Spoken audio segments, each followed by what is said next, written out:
Hi friends, welcome back to my YouTube channel. అందరూ ఎలా ఉన్నారు? బాగున్నారా? ఈరోజు మనం చేయబోయే రెసిపీ వచ్చేసి తోటకూర. ఈ తోటకూరతో ఎన్ని లాభాలు ఉన్నాయి ఏంటో తెలుసుకుందాం. ప్రతిరోజు మనం తినే ఆహారంలో తోటకూరని తీసుకోవడం వల్ల రక్తహీనత నుంచి ఉపశమనం లభిస్తుంది. ముందుగా స్టవ్ వెలిగించుకొని గిన్నెను పెట్టుకొని 2 స్పూన్ల ఆయిల్ని తీసుకోవాలి. దానిలో జీలకర్ర, ఆవాలు, పచ్చిమిర్చి, కరివేపాకు, ఆనియన్స్, చిటికెడు ఉప్పు, తగినంత పసుపు, అల్లం వెల్లుల్లి పేస్ట్ వేసి మంచిగా దోరగా ఎర్ర రంగులోకి వచ్చేంత వరకు కలుపుకోవాలి. ఈ విధంగా అయితే చేసుకొని తింటే మీరు అస్సలు వదిలిపెట్టారు. ఈ తోటకూరలో మనకు పీచు పదార్థం అనేది చాలా ఎక్కువగా లభిస్తుంది.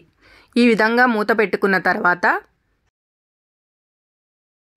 కట్ చేసుకున్న తోటకూరని శుభ్రంగా 2-3 నీళ్లతో కడగాలి, ఇసుక మొత్తం పోయేంత వరకు.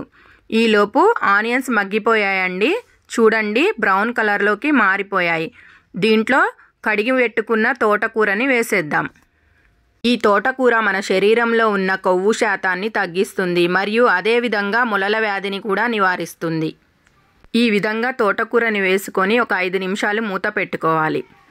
చూడండి దీంట్లో వాటర్ ఎలా వచ్చాయో. ఈ వాటర్ అంతా ఇంకిపోయేంత వరకు ఉడికించుకోవాలి. ఈ విధంగా ఉడికించుకోవడం వల్ల తోటకూర అనేది దగ్గరగా అయిపోతుంది.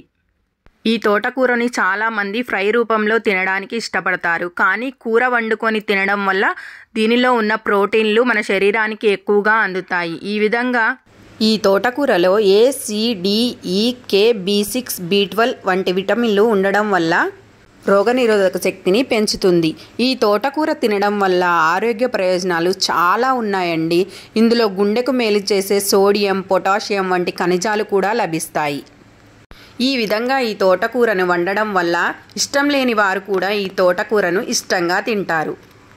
ఇదండి ఈ తోటకూర వల్ల కలిగే లాభాలు.